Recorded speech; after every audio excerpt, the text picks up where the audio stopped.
became a fully fledged detective after it was January 2000. So, what's that? About eight and a bit years, and got posted to Peckham in South London, famous for Only Fools and Horses.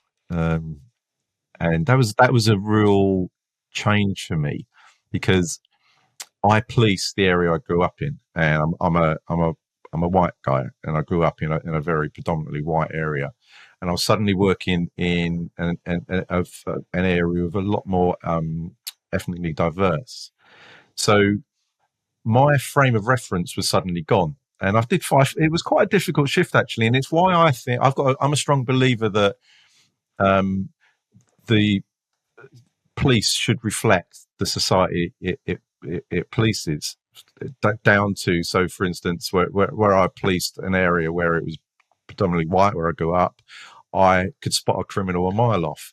But then when I went to a more ethnically diverse area, my frame of reference was suddenly gone, and it was much more difficult for me. And so I can see where the clashes come, where young black men feel they're being harassed, because I I I I admit I harassed the hell out of criminals in the area where I policed, because I knew them, and I knew the criminals, but I wouldn't harass normal people on their way to school or going to work or whatever, and I could easily differentiate between them. But that's much harder for me if I'm a white guy coming from a white area that I've always lived and grew up in police, and then I'm working in a black area. Where is my frame of reference between that young black guy that's going to school, or the young black guy that's out to commit burglaries? It's much harder for me. So I can see how you can end up in a situation where the young black guy that's going to school feels harassed because he's being stopped by the police, and those police that are stopping him are almost certainly white, almost certainly grew up in an area miles and miles away from this, and that they're doing it in a way that they feel that they're doing the right thing. And I'd never criticise police who feel they're doing the right thing. They're not harassing him because he's black. They're out trying to stop criminals, but they're doing it in a way where it's more scattergun, because they haven't got that frame of reference. They don't know. They're not looking for the right people. They're just looking. Well, they're looking for the right people, but they're not looking in the right places. So, yeah, and I can see where stop and search in London and other areas where it's ethnically diverse can cause problems, and I think it stems from the fact that the police officers that are using those powers can't easily differentiate between the wrong uns and the right uns, if that makes sense. How did you combat that then? Did you spend more time getting to know them? Did you have a little rapport with them? How did you work through that? I think I definitely 100% cut down on the amount of stop and search I did, because I wasn't as comfortable doing it. Although also as well, I was a detective by then, so naturally you would do less anyway. But so if I ended up as a detective on their crime squad, so I did the same sort of work I was doing in Greenwich. Night duties, when I was night duty CID, I would patrol trying to look for criminals, but I definitely 100% found it more difficult. And so I would stop and speak to people, but I think I would be less inclined to search them, but I'd still stop and speak to them, but I'd be less inclined to search them, because I'd be struggling in my mind. Am I on the right lines? Is this really criminal? Or so? Yeah, I found it much more difficult. I was much more comfortable, and I think much more effective in the area that I grew up in. That's really interesting. I never thought of that before. Yeah, I mean, if you step away and think about it, it kind of makes sense, doesn't it? Police officer. I never ever worked with a police officer that ever said we're stopping this with this man because he's black, and if I did, I wouldn't want to work with them, because that's just absolutely wrong. But I can understand why, if you're on the receiving end of these stop and search, why you think, well, I'm not committing any sort of crime, I'm being stopped. It's because I'm black, isn't it? And I don't think it is, and I never saw that. But indirectly it is, because the white officer that's stopping you is doing it in a way that's less targeted, and it's a bit, like I say, a bit more scattergun, because they're trying to do the right thing, and they know that. And let's not get away from the fact that in these areas, Peckham, etc., it's going to be young black men that mostly are committing crimes like robberies, most of the stabbings and shootings, etc. So the police are trying to do the right thing, but their frame of reference is off, and they're doing it in a way that's why it needs to be. There is no easy answer. Dawn, I really wish there was an easy answer, and but there isn't one. It needs, yeah, it needs work because it's clearly not working properly at the moment. But that's the root cause of it for me, and how you put that right. Well, as I say, one of the things that I think is that if the police properly reflected the communities that they policed, that would be easier. But we've got barriers to get over there as well. So you mentioned there you did patrol, and that was when you arrested people. Can I ask you to tell me what you said when you arrested them? What was your American thing? It all depends on the circumstance. I mean, sometimes, let's just say, for instance, you stop someone and let's just say they have a traffic warrant. And you just tell them, say, hey, listen, step out of the car, do me a favor, put your hands behind your back. And, you put the cuffs on them. And then, most people will say, well, why are you arresting me? And you just explain to them, you have this situation that you haven't taken care of. So, unfortunately, we're going to have to take you in and, you can get this squared away and get it finally taken care of. And then there's other people where you don't even get a chance to explain, you can just end up, it goes from 0 to 100 real quick, and you're putting cuffs on them. I mean, there was situations I had where literally me and my partner pull up. I believe it was a noise complaint. There were two guys sitting outside. Before we can even get out of the car, they just charged us. For no reason, they just charged at us, and we're fighting with them. And, in that situation, you're not going to explain to someone you're under arrest. They're going to know they're under arrest at that point, So it all just depends on the circumstances. But most of the times, you just tell people, hey, listen, unfortunately, I got to take you in for whatever. And it all goes back to how you treat people and how you talk to people. And that's how you can determine what kind of response you're going to get. Because 9 times out of 10, you're dealing with people at their worst.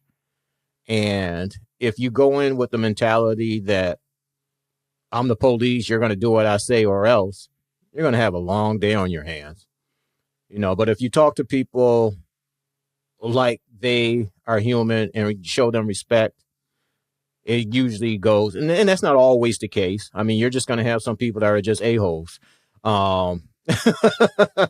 And we dealt with a lot of those people, but if you treat people with respect, most people go along with the program and you usually don't have any problems.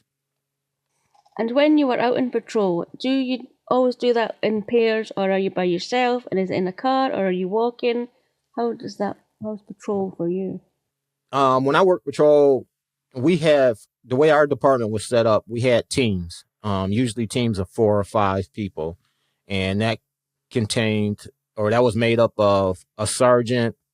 You would have 4 or 5 patrol officers, but one of those officers would be what was called a specialist or evidence tech. Each team had an evidence tech. So you would have, like I said, 4 to 5 people on each team. So for me, I will always work patrol. And in that team, there was usually one car that rode double, so it was 2 people in a car, and then there was usually the others were singles. And the reason why they did that is because the double cars would be the ones responsible for, the warrant pickups from other jurisdictions. They would handle the really hot runs, like if you get an alarm, a burglar alarm or something like that, they would handle those type runs if nobody else is available. The single cars were usually responsible for traffic accidents, taking reports and things like that. But, throughout the night, if it's depending on how busy you are, you did a little bit of everything. So it really didn't matter if you were double or single. If you got sent to a run and you were single that required, more than one officer, then they would send another single with you. So when you were out doing the street, what did you carry with you? What was your equipment? What did you take with you?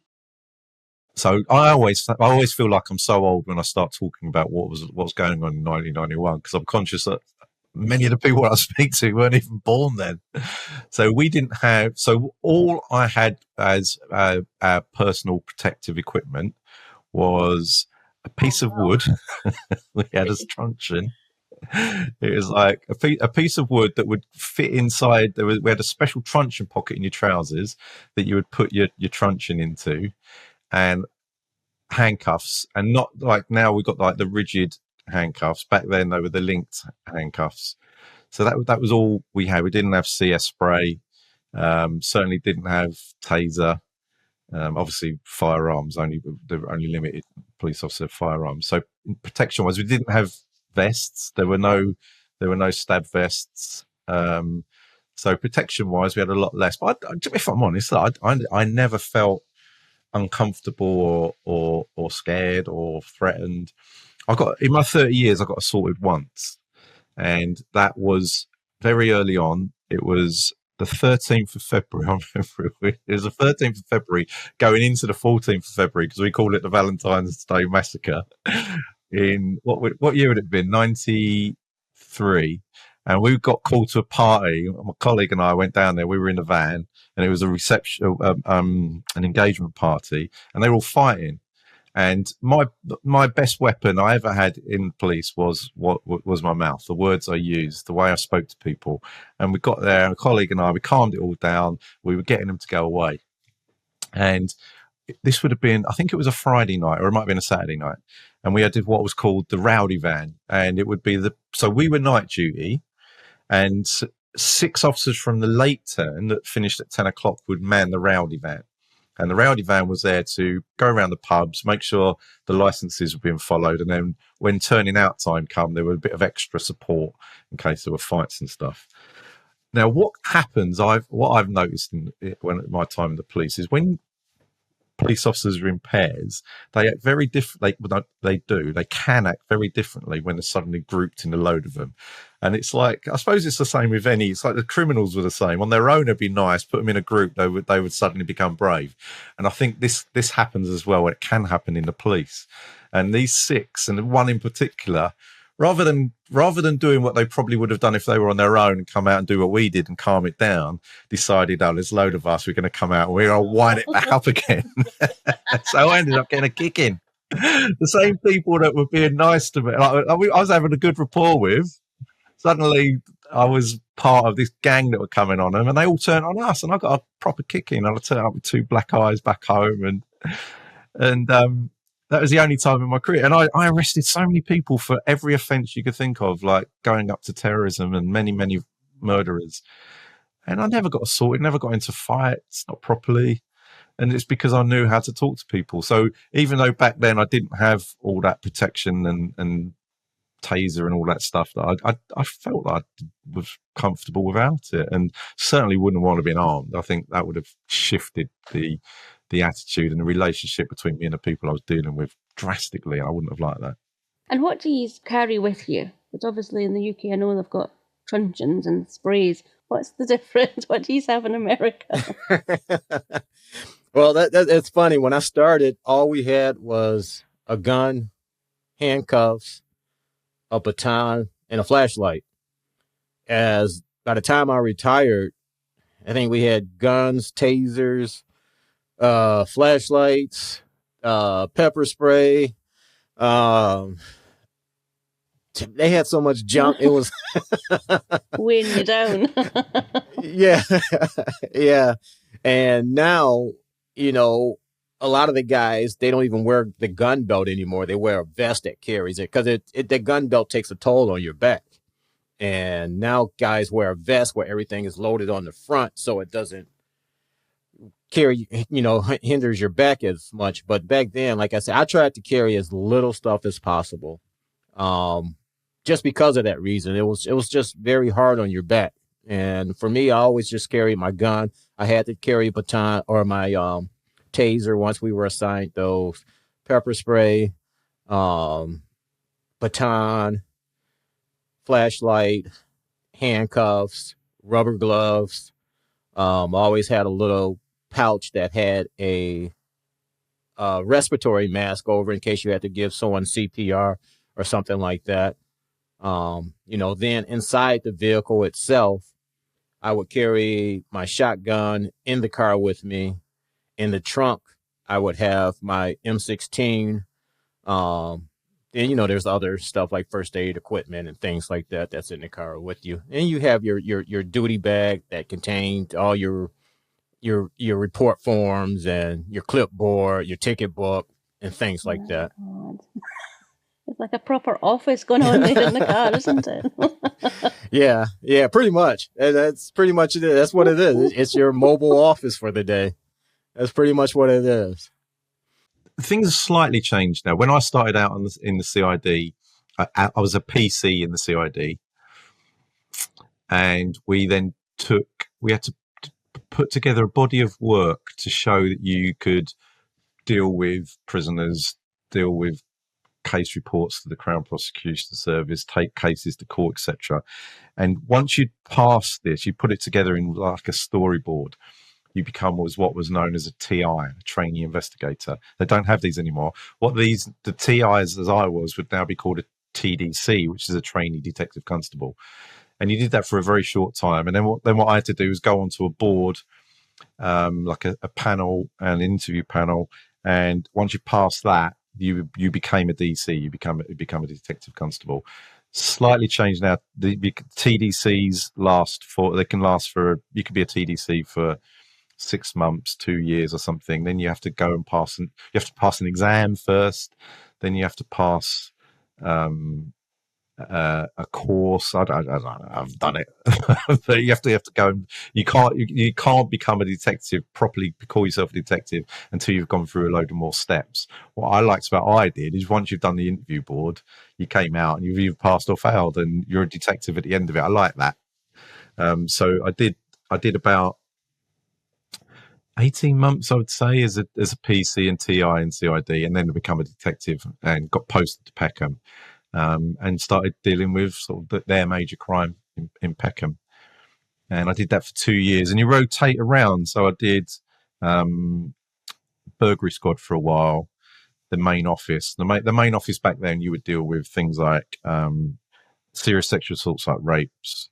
You would deal with GBHs and fraud. We dealt with fraud back then. I'm not sure if that's the same now, but it was those types of crimes. But they had a robbery squad that would deal with robberies, burglary squad that deal with those. You had a domestic violence unit or a community safety unit who would deal with domestic violence. So with very specific crimes that you dealt with. So I did that for 2 years at Peckham. And then what happened back then is every Friday you would have like what we'd call it, like it's not quite a magazine, like a booklet type thing would come out with, and it was called the notices. And in the notices, you'd have things like where people had moved to, or transferred to, people who died, people who'd been disciplined, but it'd also have the jobs that were coming out, what vacancies were available. And it came out one Friday, and it said anti-terrorist branch. I thought, that sounds interesting, dealing with terrorists. I mean, I had no idea what they did. I thought I'll put an application in because dealing with terrorists must be fun. And back then it was very different to how it is now. And it was quite a small unit. I think something like 70 detectives across 4 teams. And I put in for it. Didn't really expect to get it because it's really hard to get onto, and I got it, and I was quite surprised. And I went in without a clue as to what, because it's not the sort of you back then you couldn't even have an attachment. You couldn't go with them and say, "Can I work with you for a few weeks to see what you do?" Because everything's secret. So it's like, well, so you go into it, and it was very different to what I expected. It was very. In the police, you have two. We have 2 types of policing that we refer to: proactive and reactive. Now, I was quite proactive in the work I did. I was always looking for criminals to try and catch them. And reactive is more responding to the crimes after they've occurred. And the anti-terrorist branch was a lot more reactive than I thought. And the proactive work was done by special branch, who were different. It was separate back then. When I left, by the time I think shortly after I left, they joined. So rather than it was SO12 was special branch, SO13 was anti-terrorist branch. They joined together to become SO15. So, but when I did it, all the surveillance work and the building up cases against people in an intelligence form was done by a special branch. And then what we would do, we would come in and we would do the arrests, the searches, the interviews, all the hands-on stuff. And the people we were dealing with would never know these special branch people even existed. But I enjoyed it. I did it for 3 years before I got promoted and become a detective sergeant. So, and by the time I'd left, where we were 70 detectives when I joined, I think it's something like 1,500 by the time I left. It exploded hugely. Terrorism is a growth industry in the police. So, and I'm pleased I did it when I did, because it was a lot more. You were a lot more involved in everything. So virtually every time there's somebody being arrested, I was putting my hands up to interview them. So I interviewed a lot of terrorists, got involved in a lot of the arrests, the surveillance in terms. We weren't doing the surveillance ourselves, but we would be on the surveillance in terms of if somebody was arrested or they would call us forward. So we would be following the surveillance, but at a distance. So we would never have eyes on to the people that were being followed. So I got to do a lot of that, lots of good stuff. And I also got to, and the thing I was really pleased that I was able to be involved in was 7/7. So I left in something like September, October 2005. So I was there for the 7/7 bombings and had a huge role to play in that, because we were on call at the time. And when it came in, we were the first from SO13 to attend one of the bomb scenes. And once we got there, I never left for 2 weeks. We stayed there and we dealt with that crime scene, doing body recovery of all the evidence from the scene and everything. So I was really pleased that, not pleased that it happened, obviously, but pleased that if it was to happen, that I was there and could play a role in investigating it.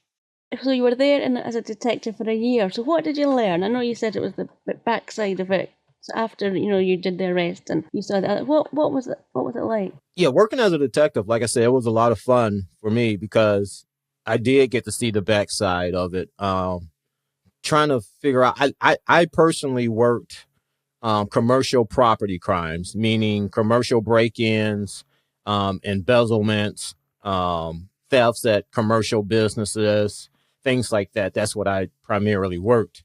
And it was a lot of fun learning the different interview techniques of suspects, just talking to suspects and playing that whole mind game, that little cat and mouse game that you have to play with them, and learning the process, like I say, because when you're on the street, you get a run, you go to the run, you handle the run, which usually means you're taking a report or you're arresting somebody and you're writing a report. Then you go and you take your next run. When you're done at the end of the day, you're done.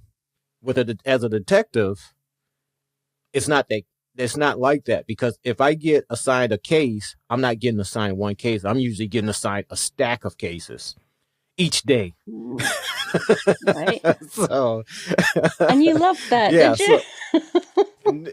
Well, for what I did, a lot of the cases were I was able to group them together, because usually when someone breaks into one office, they've broken into multiple office buildings. So a lot of the crimes, if I found a suspect that did a break-in in one area, then they were usually responsible for a number of break-ins. So I was able to close out reports that way. But a lot of the reports also, they went unsolved. So there was very little information to go off of. So they would end up just getting filed open. And then I had my cases that I really, if I had suspect information, I really had to work those. For what I did, a lot of times, especially like with break-ins, pawn shops, a lot of people at the time, they would pawn the things that they would steal out of office buildings. So I had a good connection or good relationship with a lot of the pawn shops in the area. And when they get things in that didn't quite feel right to them, they would call. And in Michigan, it's required that anytime jewelry is pawned or anything like that, that they have to send a copy of that pawn receipt to the local jurisdiction. So, you would go through those. If you had a break-in a house or something, or jewelry or something stole, and you could go through and see if it was pawned and things like that. but just getting access to the different databases that I had access to as a detective, to find the number of different cars that someone may have registered to them, the number of associates that they may hang out with, the people that they hang around. One of my best and funnest cases as a detective, we had a young man who, I don't know what his deal was, but he enjoyed breaking into office buildings. And he would, well, it wasn't even just all, he did houses also, now that I think about it. But this guy, he kept a record. He literally kept file cabinets of the homes and the places that he had broken into. And I don't know why he did that, but what he was stealing wasn't necessarily physical property. He was looking for personal information.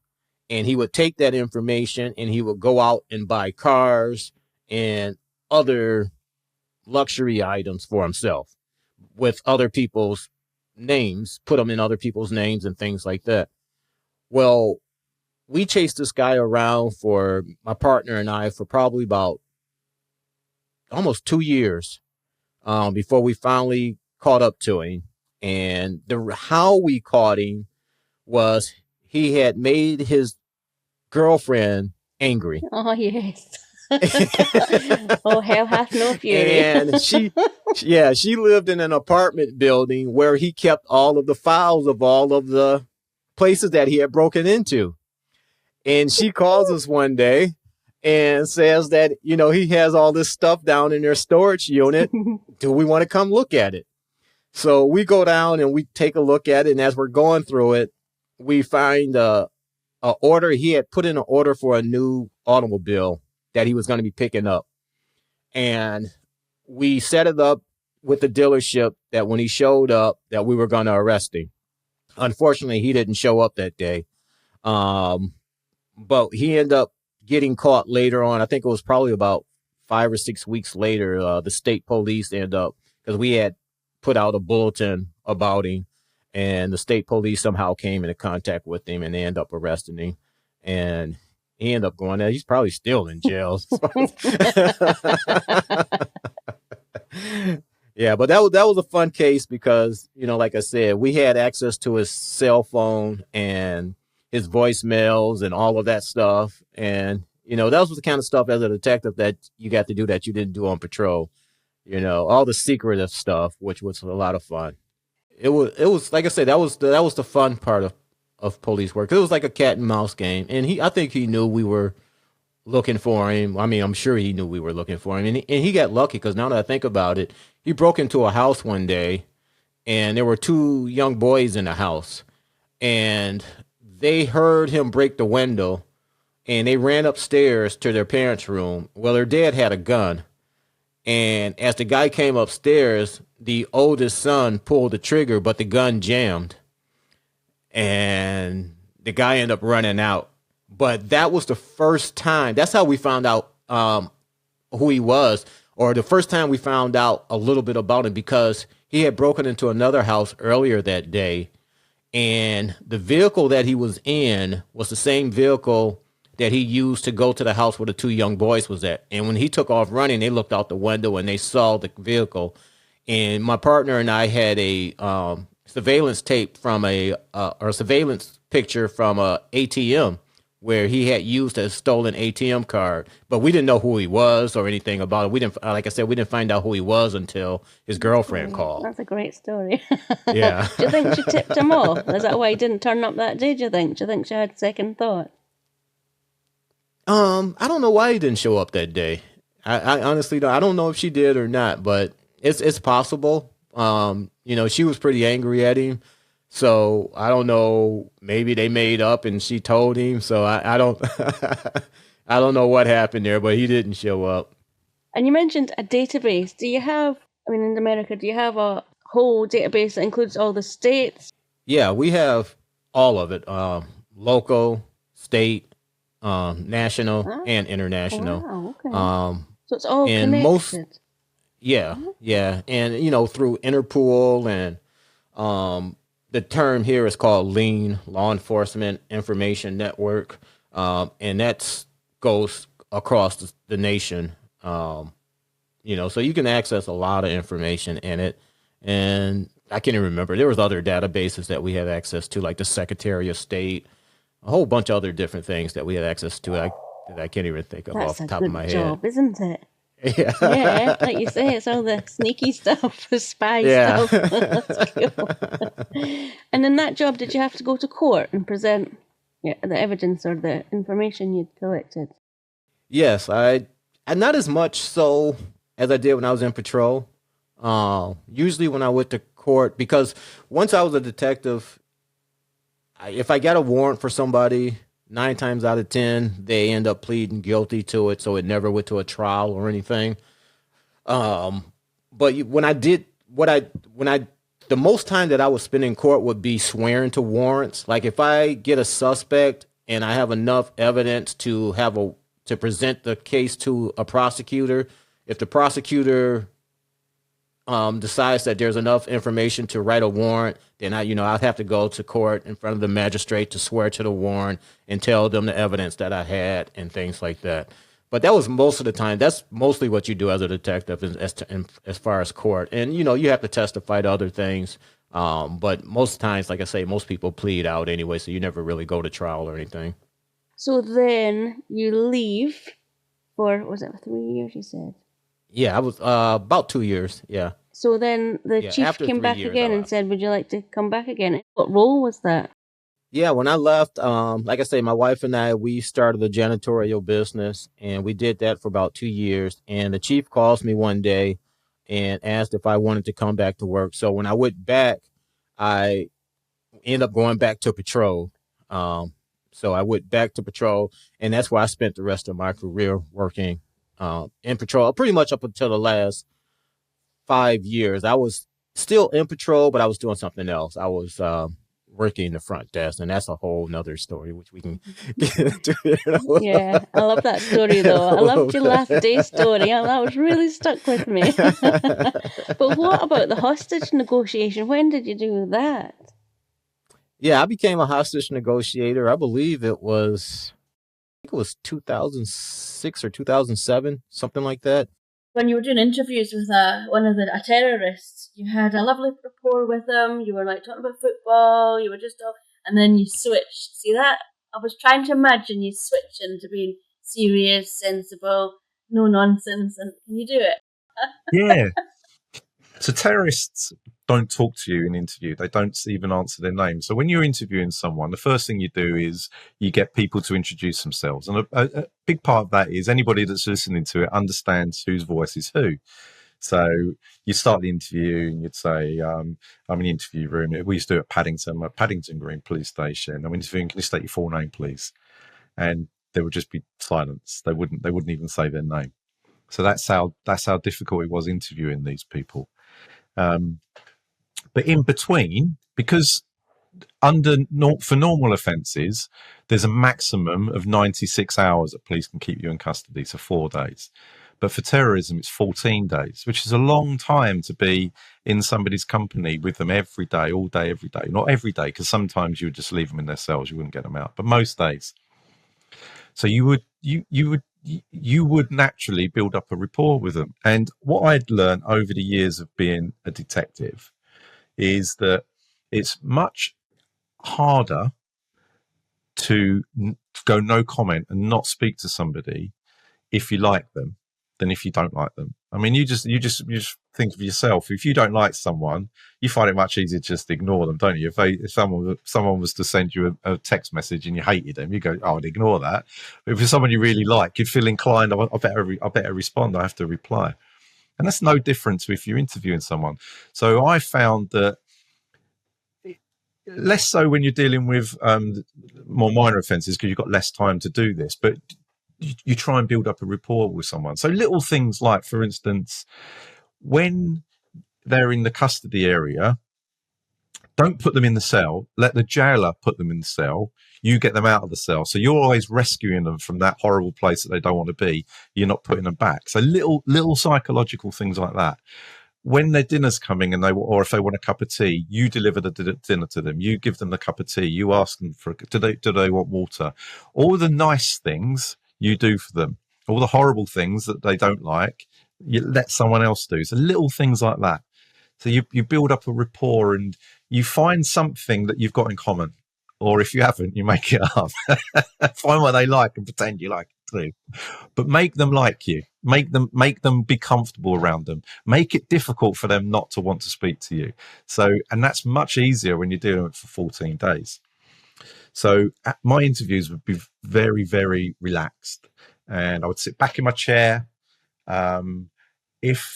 If there was if something happened, like for instance, this particular prisoner, the solicitor farted, so we're all laughing, and it's like and I had a fall guy, the person I was interviewing with. Lovely fella, but would say some stupid things. So have a good laugh at him, and everybody. It was a very serious thing I'm interviewing him for. So you have to be mindful of that.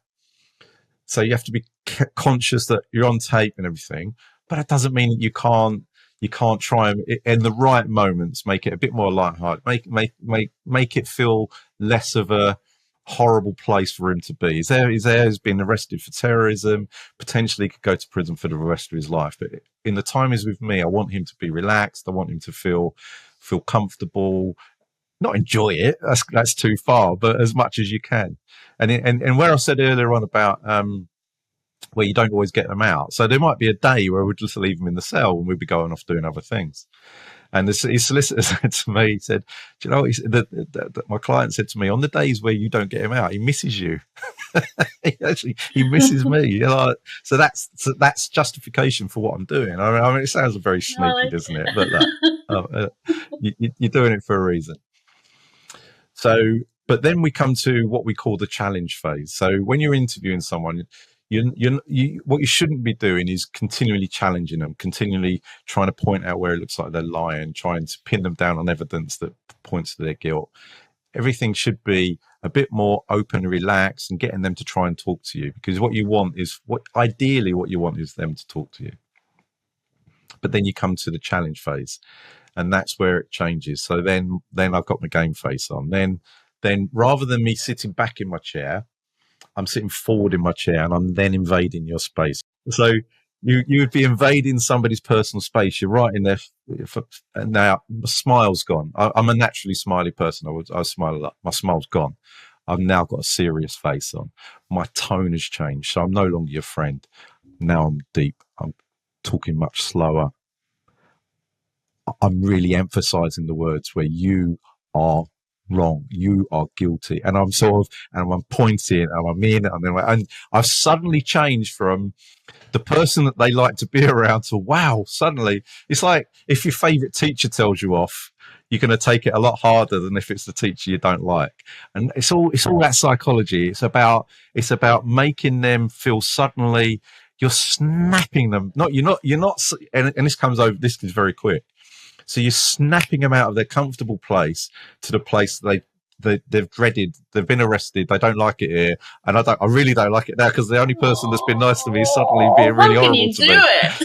And psychologically, it's very different. You're taking the feet from under their ground, taking the feet from underneath them, and you're putting them in a place that and suddenly, right? Oh, I don't enjoy this anymore. I don't like this, and I'm now also what I'm doing. All the bits of evidence that I've put to you, but in a more relaxed way, I'm suddenly bringing them to you, and not just here and there. I'm bringing them all together. So everything that I say makes you guilty, I'm bringing it, and I'm putting it in a way that you don't like me putting it to you. I'm bringing it all together, and then I'm doing things like I'm making you think about your future, right? So this particular one, I think he had some health issues, and just to summarize some of the things that they were planning. So they were going to go into derail Heathrow Express, where one was coming onto another so that they would collide. Build a dirty bomb using the elements from smoke alarms. like buying thousands of them, Americium, putting them in a lorry, setting a lorry on fire, and causing a dirty bomb, and to the point where they had calculated the number of deaths it would cause, cancer cases caused, defects in births. These are the sorts of things they were trying to work out. Put a bomb in an underground station in North Greenwich, which is under the Thames, to flood the underground system. Hire it might be anyway. Get a tanker. It might be steel and oil tank, a petrol tanker, and drive it into a building and blow it up. Get gas canisters that you would use for a barbecue, put them in hearses, and drive them under a building and explode them to collapse the building. No, limos. Sorry, not hearse, limos. And because they had this document. There was an amazing document that they put together, and they titled it the Gas Limos Project, based on this. And the one I was interviewing, I do interviewing two from this gang, but this one had applications to for HGV license. So the likelihood is, of those that we'd arrested, he would be the one that would drive a petrol tanker into a building and explode it. And he had the health issue. So and there was a couple of other bits. So you're just likely to think, well, you're probably gonna you were probably gonna kill yourself by driving a lorry into this thing. So then it's kind of like, so bringing it back to the interview, you prepared to die for this lot. Are you prepared for what's going to happen? You're going to go to prison for possibly the rest of your life. You're going to be an old man by the time you come out of prison. So putting that on them, thinking about prison, putting it onto them about their family. How do your family feel about this? They're going to be ashamed of you for what they're going to hear about what you've done. The victims, you were going to, you don't care who your victims are. You're doing this as an Islamic cause. You're just as likely to kill people of a Muslim faith. You don't care. Like, just bringing all the guilt on them, all the guilt on them. And he broke down in tears in front of me. Like, it was a gibbering wreck.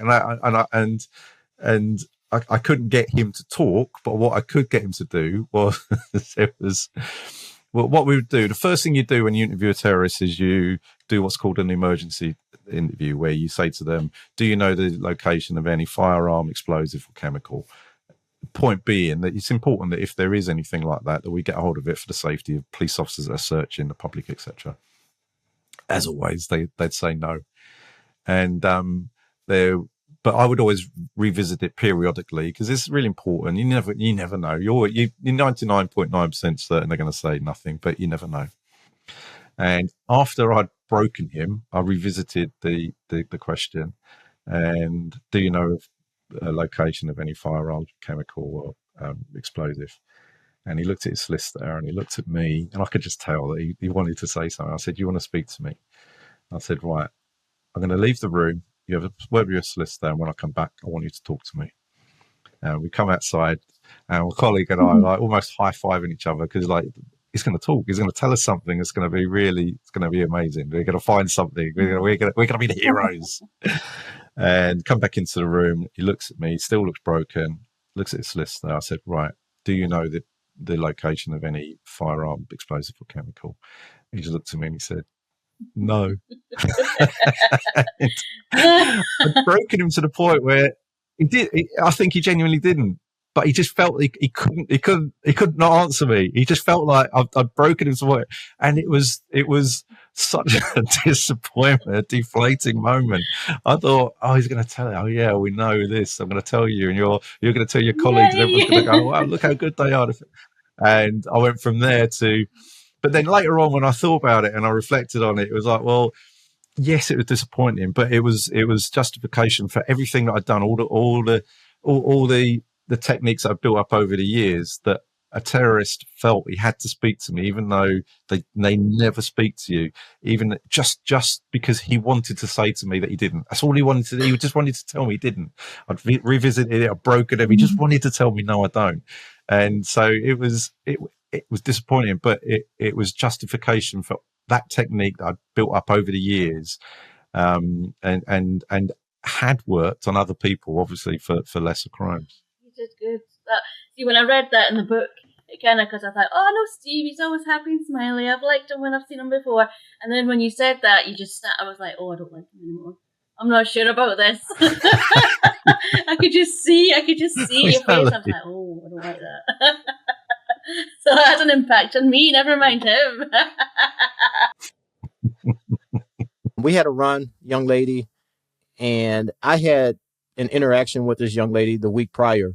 And I was actually on another run when I heard her name come out. And apparently she had barricaded herself in her mobile trailer with her newborn at the time.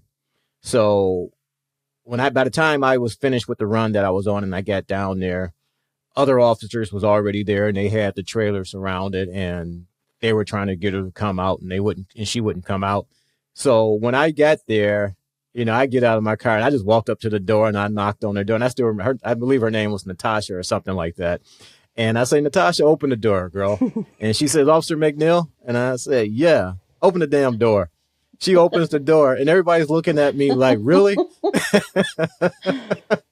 But because I had taken the time to build that rapport with her the week before, she remembered me and it was no issue. I didn't go there beating my chest or anything. And, I just treated her like, any other person. And she respected that and she reciprocated and, and we had a good rapport, and she just opened the door and we wouldn't do what we had to do. But that was just one of the things as a negotiator that you learn, you learn how to just have conversations with people and talk to people. And that's something that a lot of officers need to learn, because for a lot of guys, especially the younger guys, when you put the uniform on, you feel powerful and it can go to your head. It could be an ego trip for a lot of people if you let it. And a lot of guys, or I shouldn't say a lot of guys, but some guys, they let that power go to their head and they think they can talk to people any kind of way. And now don't get me wrong, there are people that you do have to talk to a certain way in order to get your point across. But most of the people that you talk to, I'll always put it like with my kids. I never once had to spank my kids. When I said, hey, they knew that was it. That's all you need, isn't it? Tone. Yeah. And law enforcement's the same way. You get back what you give out. And if you come in there with this macho, do what I say or else, you're going to have a long day, as I said earlier. And it's not always the case where, most people are just cooperative. As a matter of fact, most people aren't. But you have to learn how to go with the situation and recognize what you're facing and what you're dealing with and how to handle that situation verbally, because that verbally can save you a lot of aggravation. I mean, over my year, I had to fight with a lot of people, but there was a lot of fights that were avoided simply because of the way I spoke to people. Yeah, it's just respect, isn't it? Absolutely.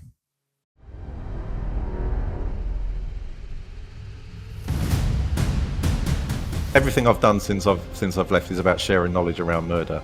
On the table, and the technician is starting her process, and we're just small talk. And right in the middle, she says, "Uh-oh," and I'm like, "Uh-oh, what?" I literally would go arresting people that have shot someone, and all I would have on me is a pen. I think it's more than just a difference in the criminals. I think it's a difference in our societies.